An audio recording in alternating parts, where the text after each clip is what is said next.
정원사의 손. 혼자 남겨진 저택의 정원에서 한수는 평소보다 더 조심스럽게 장미를 바라보았습니다. 20년간 단 한 번도 만져볼 수 없었던 그 금지된 정원을 말이에요. 하지만 그날, 그 순간만큼은 달랐습니다. 40년 만에 만진 장미가지에서 피어난 기적이 한 남자의 얼어붙은 기억을 깨우고 있었으니까요. 그리고 그 순간 25년간 죽은 줄 알았던 아들이 바로 눈앞에 있었다는 충격적인 진실이 밝혀지게 됩니다. 이런 이야기들을 계속 들려드릴 수 있도록 구독과 좋아요도 부탁드려요. 그럼 지금부터 시작되는 놀라운 이야기 속으로 함께 들어가 보실까요? 새벽 5시 30분. 알람이 울리기도 전에 이한수는 눈을 떴습니다. 이미 몸에 밴 습관이었어요. 45년을 살아오며 단 하루도 늦잠을 자본 적이 없는 한수는 조용히 일어나 세수를 하고 작업복을 입었습니다. 거울 속 자신의 모습을 바라보며 한수는 작은 한숨을 내쉬었어요. 세월의 흔적이 고스란히 새겨진 얼굴이지만 아직도 그 눈빛만큼은 또렷했습니다. 특히 무언가를 그리워하는 듯한 그 시선에는 말로 설명할 수 없는 간절함이 담겨 있었죠. 오늘도 하루가 시작되는군. 한수는 혼잣말을 중얼거리며 숙소를 나섰습니다. 서울 강남 한복판에 자리한 이 대저택은 한수가 지난 20년간 몸담고 있던 직장이었어요.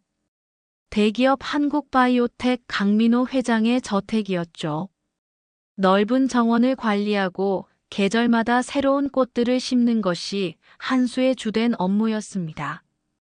하지만 무엇보다 그가 신경 쓰는 곳은 바로 저택 뒤편에 자리한 장미 정원이었어요.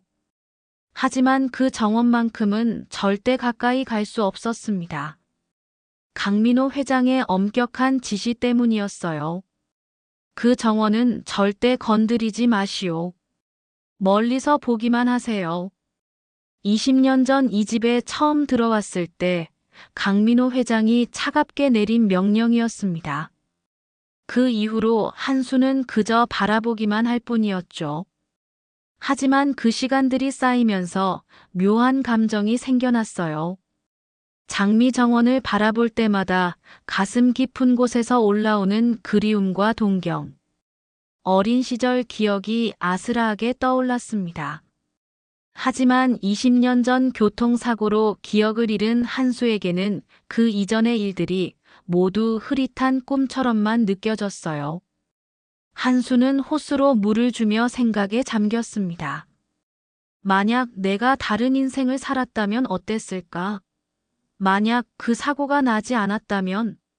하지만 이내 고개를 저었어요.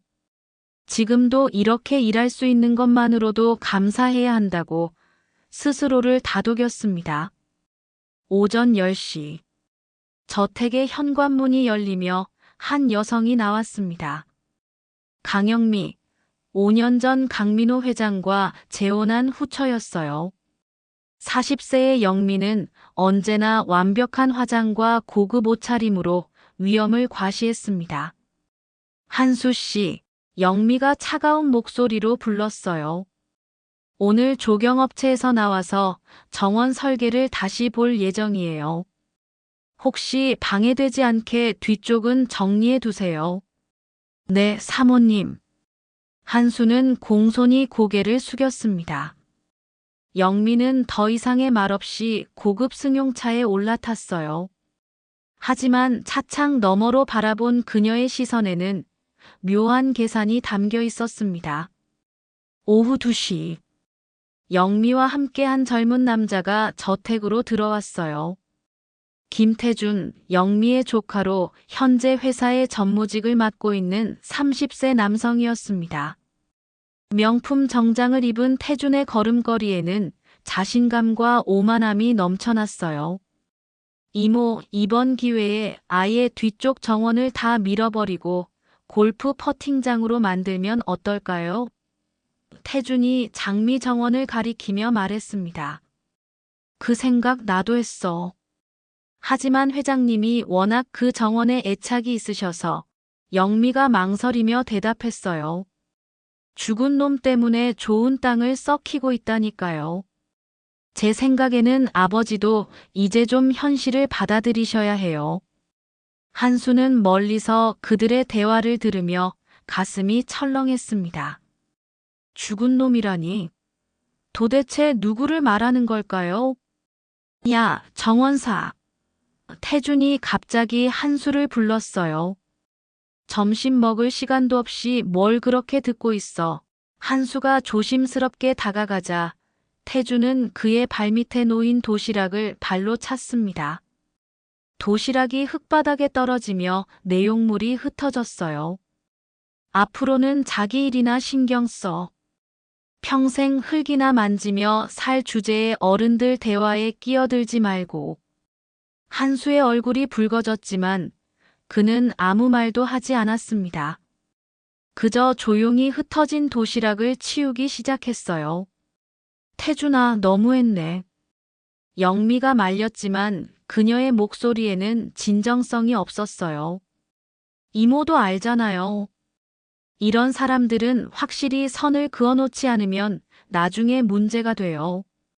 그날 저녁 강민호 회장이 서재에서 나와 거실로 걸어왔습니다. 65세의 강민호는 키가 크고 품격 있는 외모였지만 그 표정만큼은 늘 어딘가 슬퍼 보였어요. 25년 전 교통사고로 외아들을 잃은 후 그의 마음에는 영원히 치유되지 않는 상처가 남아 있었습니다. 영미야, 내일부터 일주일간 부산 공장 시찰을 가야 해. 집안 관리 잘 부탁해. 네, 여보. 안심하고 다녀오세요. 영미는 상냥하게 웃으며 대답했습니다. 하지만 강민호가 계단을 올라간 후 영미의 표정은 180도 달라졌어요. 그녀는 즉시 휴대폰을 꺼내 태준에게 전화를 걸었습니다. 태준아, 기회가 왔어. 회장님이 일주일간 출장 가신대. 이번에 아예 그 정원을 없애버리자.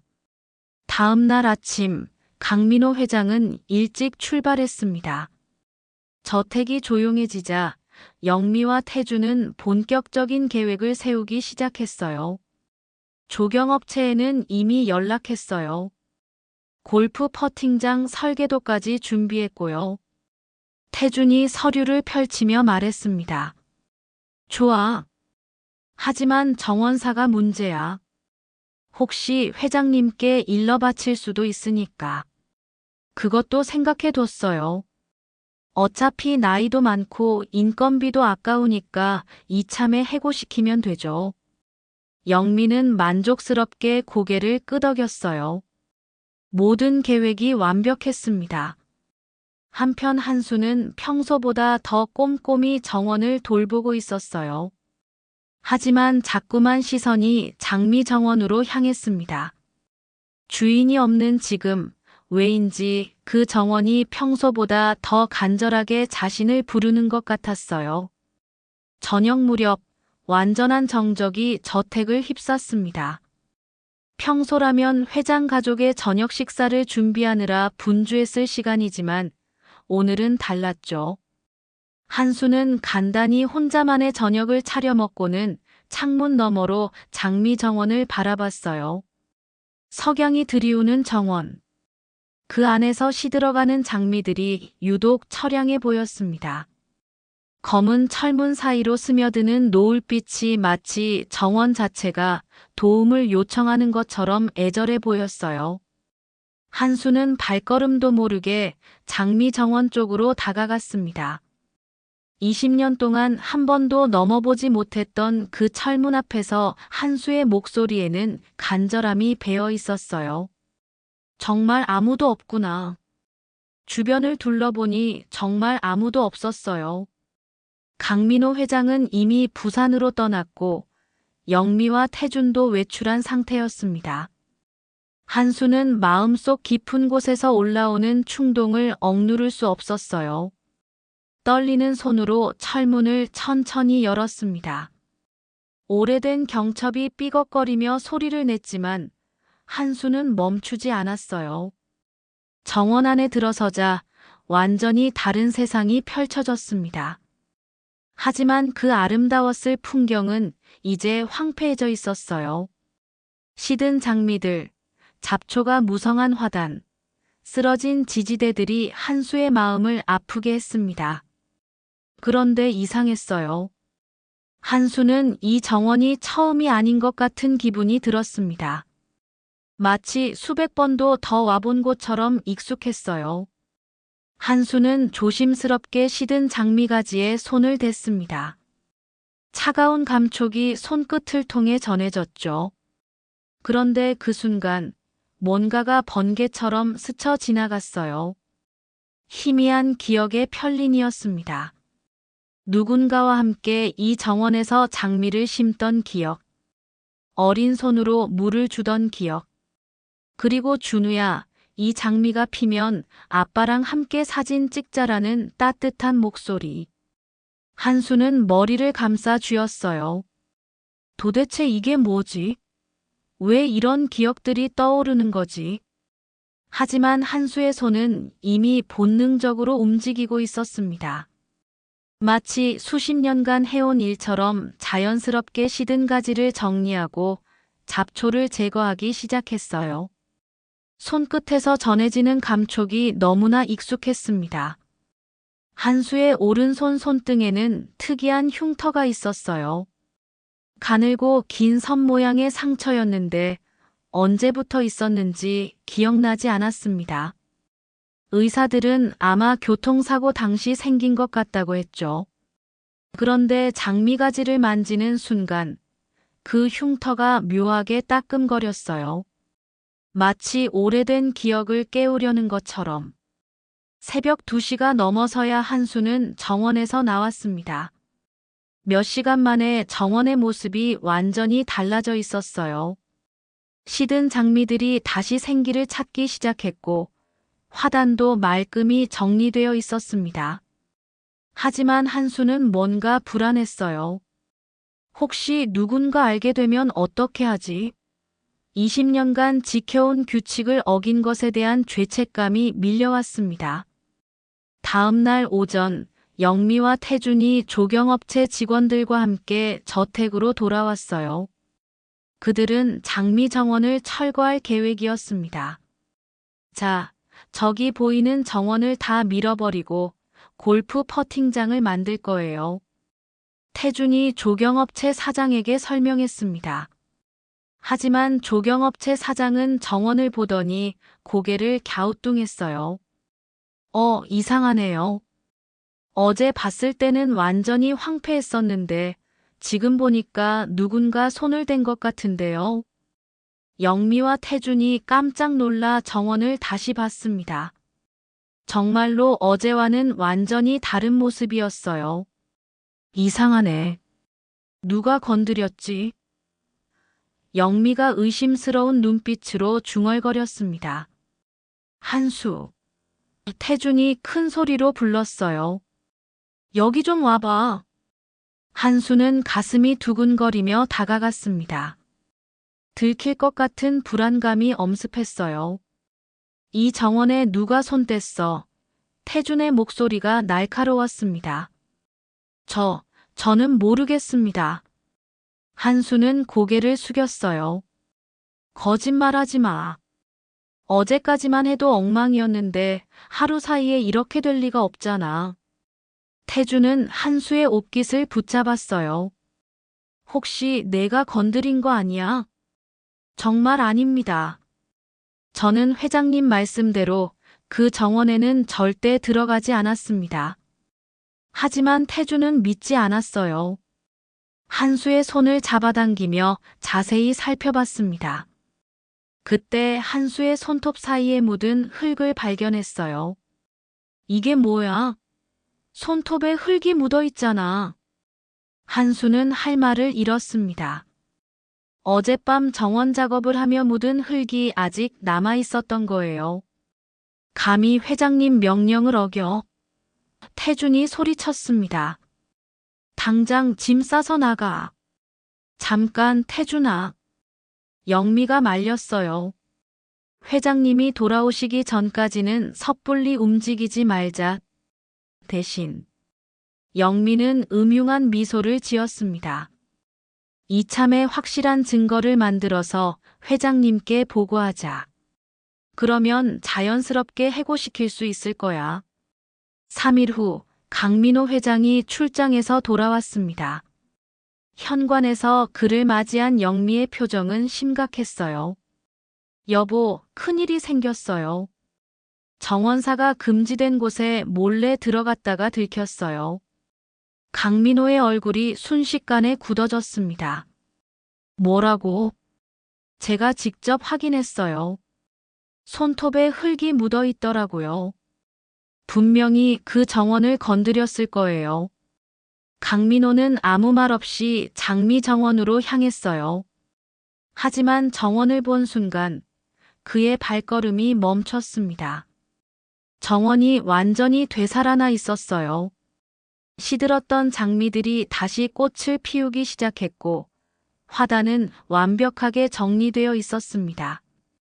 하지만 무엇보다 강민호를 놀라게 한 것은 정원의 배치였어요. 장미들이 심어진 위치, 지지대가 세워진 각도, 심지어 물이 흘러가는 방향까지. 모든 것이 25년 전 아들 준우가 설계했던 그대로였습니다. 이게 어떻게? 강민호는 혼잣말을 했어요. 준우만이 알고 있던 특별한 재배법으로 장미들이 관리되어 있었어요. 일반적인 정원사라면 절대 알 수 없는 방법들이었습니다. 한수를 불러와. 강민호가 조용히 말했습니다. 여보, 그 사람은 분명히 회장님 명령을 어겼어요. 당장 해고시켜야. 영미가 말하려 했지만 강민호의 차가운 시선에 말을 멈췄어요. 한수를 불러와라. 곧 한수가 고개를 숙이고 나타났습니다. 그의 얼굴에는 두려움과 죄책감이 가득했어요. 이 정원을 당신이 손댔나요? 강민호의 목소리는 예상과 달리 차분했습니다. 죄송합니다, 회장님. 정말 죄송해요. 한수는 깊숙이 고개를 숙였어요. 어떻게 이렇게 할 수 있었죠? 이런 방법을 어디서 배웠나요? 한수는 고개를 들어 강민호를 바라봤습니다. 저도 모르겠어요. 그냥 손이 알아서 움직였어요. 마치 예전에 해본 것 같은 느낌이었어요. 강민호의 눈빛이 예리해졌습니다. 예전에 해본 것 같다고요? 네. 이상하게도 이 정원이 낯설지 않았어요. 어떻게 해야 하는지 자연스럽게 알겠더라고요. 그때 멀리서 한 여성이 저택으로 들어오는 모습이 보였어요. 강민호의 형수 박정숙이었습니다. 60대 중반의 정숙은 온화한 인상의 여성이었어요. 민호야, 안녕. 정숙이 반갑게 인사했습니다. 하지만 한수를 보는 순간 그녀의 표정이 굳어졌어요. 어머, 저 사람이. 정숙은 한수를 자세히 들여다봤습니다. 특히 그의 오른손에 시선이 머물렀어요. 혹시 손에 상처가 있나요? 정숙이 조심스럽게 물었습니다. 한수는 당황하며 자신의 오른손을 내밀었어요. 손등에 있는 가늘고 긴 흉터가 드러났습니다. 정숙이 그 상처를 본 순간 그녀는 마치 유령이라도 본 것처럼 뒤로 물러섰어요. 민호야, 이 사람, 혹시 이 사람이 형수, 무슨 일이세요? 강민호가 물었습니다. 정숙은 떨리는 목소리로 말했어요. 25년 전 기억나지? 준우가 5살 때 장미가시에 찔려서 응급실에 간 일. 강민호의 얼굴이 창백해졌습니다. 그럼 설마 바로 그 자리야. 똑같은 모양의 상처가 똑같은 자리에 있어. 그날 밤 강민호는 서재에서 오래된 사진 앨범을 꺼냈습니다. 먼지가 쌓인 앨범을 펼치자 25년 전 준우의 모습이 나타났어요. 5살 난 아들이 장미 정원에서 환하게 웃고 있는 사진이었습니다. 강민호는 돋보기를 가져와 사진을 자세히 들여다봤어요. 준우의 작은 손에도 분명히 같은 상처가 있었습니다. 말도 안 돼. 하지만 만약에. 다음 날 아침 강민호는 정숙과 함께 병원을 찾았습니다. 25년 전 교통사고에 대한 기록을 다시 찾아보기 위해서였어요. 당시 상황을 다시 설명해 드리겠습니다. 의사가 오래된 차트를 펼치며 말했습니다. 교통사고로 2분이 입원하셨는데 한 분은 현장에서 사망 확인이 됐고 다른 한 분은 중상을 입고 이곳으로 옮겨졌어요. 그런데 이상한 점이 있었어요. 옮겨진 환자분이 신원을 확인할 수 없는 상태였거든요. 신분증도 없고 의식도 없고. 강민호의 심장이 빨라졌습니다. 그 환자는 어떻게 됐나요? 몇 달 후에 의식을 되찾으셨지만 기억상실 증세가 있으셔서 결국 사회복지시설로 보내졌어요. 신원을 확인할 방법이 없었거든요. 그 환자의 나이는 당시 20세 정도로 추정됐습니다. 강민호와 정숙이 서로를 바라봤어요. 25년 전 준우의 나이가 정확히 20세였습니다. 병원에서 나온 강민호는 즉시 한수를 불렀어요. 한수 씨, 중요한 질문을 하나 하겠습니다. 20년 전 교통사고 이전의 기억이 있나요? 한수는 고개를 저었어요. 아니요. 깨어났을 때부터 아무것도 기억나지 않았어요. 사회복지사분이 새로운 이름을 지어주셨죠. 새로운 이름이라고요? 네. 제 원래 이름도 모르겠고, 가족도 모르겠고. 그래서 이한수라는 이름으로 살게 됐어요. 강민호의 손이 떨리기 시작했어요. 준우. 혹시 정말로? 한수 씨, 혹시 DNA 검사를 받아보실 수 있을까요? 한수는 갑작스런 제안에 당황했어요. DNA 검사요? 왜 갑자기? 제가 설명드리겠습니다. 강민호가 깊은 숨을 내쉬었어요. 25년 전, 저는 아들을 잃었습니다. 교통사고였어요. 하지만 지금 보니 혹시 당신이... 한수는 믿을 수 없다는 표정이었어요. 설마 그런 일이... 하지만 영미와 태주는 이 상황을 받아들일 수 없었어요. 만약 한수가 정말로 준우라면 자신들의 모든 계획이 물거품이 되는 거였거든요. 여보, 너무 성급한 거 아니에요? 영미가 끼어들었어요. 그냥 우연의 일치일 수도 있잖아요. 맞아요, 아버지. 태준도 거들었어요. 상처 하나만 가지고 그런 판단을 하시면. 하지만 강민호의 마음은 이미 기울어져 있었어요.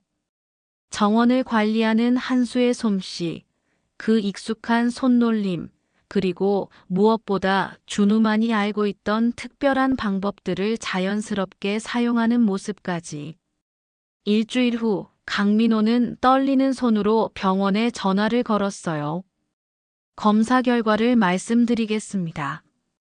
의사의 목소리가 전화기 너머로 들려왔어요. 친자 확률 99.99%입니다. 거의 확실한 친자 관계로 판단됩니다. 전화를 끄는 강민호는 한동안 말을 잃었어요. 정말로 한수가 준우였던 것입니다. 25년 동안 죽은 줄 알았던 아들이 바로 곁에서 20년간 정원사로 일하고 있었다는 믿기 힘든 현실이었어요. 강민호는 즉시 한수를 불렀습니다. 하지만 영미와 태준이 먼저 움직였어요. 한수 씨, 긴급한 일이 생겼어요. 영미가 거짓말을 했어요. 당장 시골에 있는 친척 집에 가야 한다는 연락이 왔어요. 한수는 의아해했어요. 친척이요? 저는 연고가 없는데. 아, 그게 복지시설에서 연락이 온 거예요. 어쨌든 당장 가야 한다니까 택시 불러줄게요. 영미는 한수를 억지로 택시에 태우려 했어요. 만약 DNA 검사 결과가 나오기 전에 한수를 멀리 보내버리면 모든 것을 덮을 수 있다고 생각했거든요. 하지만 그때 강민호가 나타났어요. 뭘 하는 거요? 강민호의 목소리가 차가웠어요. 아, 여보, 한수 씨가 급한 일이 생겨서. 영미가 얼버무렸어요. 거짓말 마시오. 강민호가 단호하게 말했어요. 검사 결과가 나왔습니다. 영미와 태준의 얼굴이 창백해졌어요. 한수 씨. 아니, 준우야. 강민호가 떨리는 목소리로 말했어요. 내가 내 아들이었구나. 한수는 그 자리에 주저앉았어요. 25년간 가지고 있던 의문들이 한순간에 풀려버렸거든요. 왜 장미 정원이 익숙했는지, 왜 그 정원을 볼 때마다 그리움이 밀려왔는지, 왜 손이 저절로 움직였는지. 아, 아버지. 한수의 입에서 25년 만에 그 단어가 나왔어요. 두 사람은 25년 만에 아버지와 아들로 만났습니다. 강민호는 한수를, 아니, 준우를 끌어안았어요. 미안하다, 준우야. 정말 미안해. 강민호의 눈에서 눈물이 흘러내렸어요. 하지만 영미는 이 상황을 받아들일 수 없었어요. 말도 안 돼요. 그런 일이 어떻게 가능해요? 영미가 소리쳤어요. 검사 결과가 틀렸을 수도 있잖아요. 다시 검사해봐야. 그만하시오. 강민호가 차갑게 말했어요. 이제 모든 게 분명해졌습니다. 당신들이 지금까지 뭘 하려고 했는지도 다 알고 있어요. 강민호는 영미와 태준을 바라봤어요. 장미 정원을 없애고 골프장을 만들려던 계획, 준우를 해고시키려던 음모, 그리고 오늘 준우를 어디론가 보내려던 시도까지. 태준이 변명하려 했지만 강민호는 손을 들어막았어요. 내일까지 이 집에서 나가시오. 둘 다, 여보, 제발. 영미가 애원했지만 소용없었어요. 준우가 돌아온 이상 당신들이 있을 자리는 없습니다. 그날 밤 준우는 아버지와 함께 장미 정원에 앉아 있었어요. 25년 만에 찾은 평화였습니다. 아버지, 정말 죄송해요. 그동안 기억하지 못해서. 아니야, 준우야. 내 잘못이 아니야. 강민호가 아들의 손을 잡았어요. 오히려 내가 미안해. 25년 동안 바로 곁에 있었는데 알아보지 못했으니까. 그래도 이렇게 다시 만날 수 있어서 다행이에요. 몇 달이 지났습니다. 강준우는 더 이상 정원사가 아니었어요. 이제 그는 강민호 회장의 당당한 아들이자 회사의 후계자였습니다. 하지만 준우가 가장 좋아하는 시간은 여전히 아버지와 함께 장미 정원을 가꾸는 시간이었어요. 25년간 잃어버렸던 시간을 이렇게라도 메우고 싶었거든요. 준우야, 이 장미 품종 기억나니? 강민호가 물었어요. 네, 아버지. 제가 5살 때 함께 심었던 거죠. 준우의 기억이 조금씩 돌아오고 있었어요. 맞아. 그때 내가 아빠, 이 장미가 피면 함께 사진 찍자고 했었지. 그럼 이제 그 약속을 지켜요.